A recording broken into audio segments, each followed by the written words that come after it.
So if I don't know what a tree species looks like, I think it was this one I was looking at, I can just grab this name and Google it and see what it looks like. So now I have a pretty good idea. This looks probably like the age of the tree, that it would be between 10 to 20 feet high. So it's a sapling pretty much. And now I could look for a reference image if I wanted to be really specific. I could trace over it if I'm hand drawing my section. Or if I find a really good reference image, then maybe I can turn it into an asset. So one tip to look for assets is to go into your tools of your Google search and set your size to large. And that way it's going to select images that are a higher resolution. Let's just see if we can find a decent reference that we might be able to create an asset out of. This one looks fairly good to me. You can see the whole tree basically in elevation. And even though there's some background information, I think that I would probably be able to cut this out without too much trouble.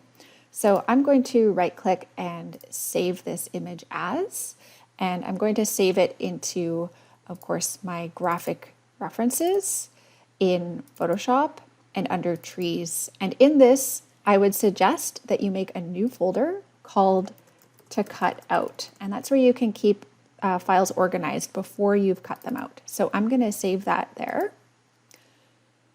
And now I can go into Photoshop. I'm going to navigate to where I saved that tree in my CAD graphics, Photoshop, trees, to cut out, and I'll drag it in. The first thing I'll try to do within Photoshop is to use the artificial intelligence tools that it already has. So I'm going to use this select object tool. If you don't see it, for example, if yours is set to the magic wand, just click down on this little arrow and hit the object selection tool here. And then I'm going to draw a window around the object that I want to select. So I'm going to make sure that I contain the entire tree within that and then just release it. And you can see that Photoshop begins to make a selection here. It does a much better job up here where the tree is against the sky than it does where it's against all these other trees in the background. But that's okay. That's a good start for us.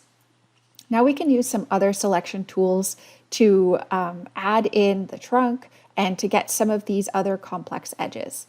One thing you can do is use the object selection tool again. So I'm going to press down Shift to add to my selection and just grab this edge here and see if it can find the edge of the tree. And it does a pretty good job. We still have the building in the background, but it's added this lower part. And now I'm going to try to grab these leaves down here.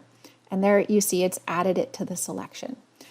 So I'm also going to do that around the trunk down here and see if it can detect that, and it can. So you can use the object selection tool multiple times to refine the selection.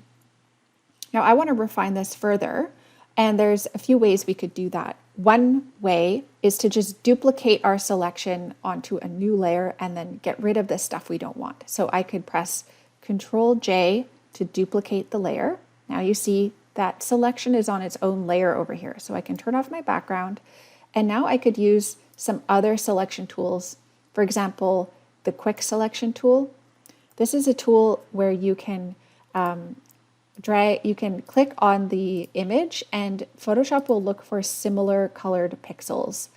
To add to the selection, all you need to do is just click on New Areas. To remove items from the selection, hold down Alt. Alt will give you this minus arrow, and if you hold that down while you reselect the items that you want to be included, then that's what it will do. So I can also control the size of this with my left and right parentheses if I want to get more refined. So I can add in this area that I don't want to be a part of my tree. I can add in this blue sky area here. And now I can just delete those from my selection. But we have a little bit more refinement we need to do. So another tool that we could use is selecting a color range. This is helpful when you have colors that are very distinct from the object you're selecting. So I'm going to go to Select, Color Range, And then I'm going to make sure that my sampled colors is selected here and that I have localized color clusters, and my fuzziness is set to 40. This just determines how closely related in color it will select when you grab pixels.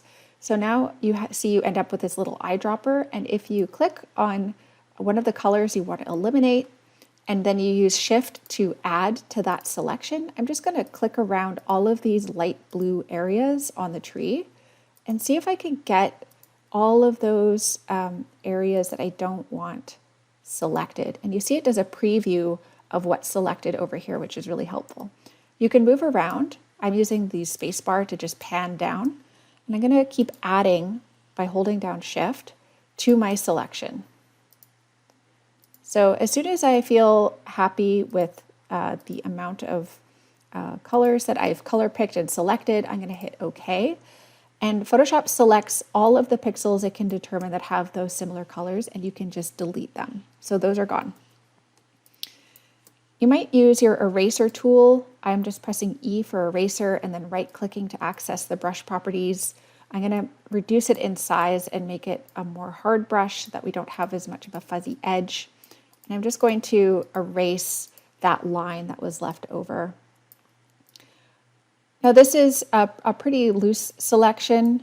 Oh, I see here my opacity is on 50%, so I'm going to turn that all the way up to 100 to make sure I'm getting rid of all of the information. As I was saying, this is a pretty loose selection, so it's not super, super precise, but it's good enough to use for a site section for sure.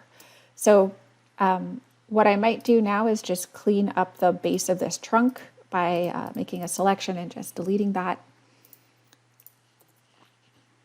And if I zoom out now, I have a fairly well isolated tree that I can use, and it is the right species and it's approximately the right height for the section that I want to use. So you can go ahead and save that as a PNG.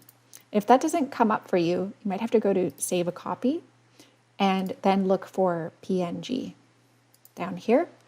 And what I would do is just keep the name of the tree so that you can always find it again later if you want to use the same species. And I usually like to check off the color profile, but you aren't able to in PNG saving, so we'll just leave everything as it is and hit Save. And I just noticed that I had accidentally saved it in the wrong folder, so I'm just going to navigate to that folder and move it over into the right location. So now that you've cut it out, you can place it into whatever folder feels appropriate to you. If you don't have a specific folder for trees of that kind of category, to me it looks like this one is a little bit autumn. It has some autumn color in it, so I might put it in my autumn trees here. I'm just going to paste it in, and now you can see that I have a PNG cut out of that tree.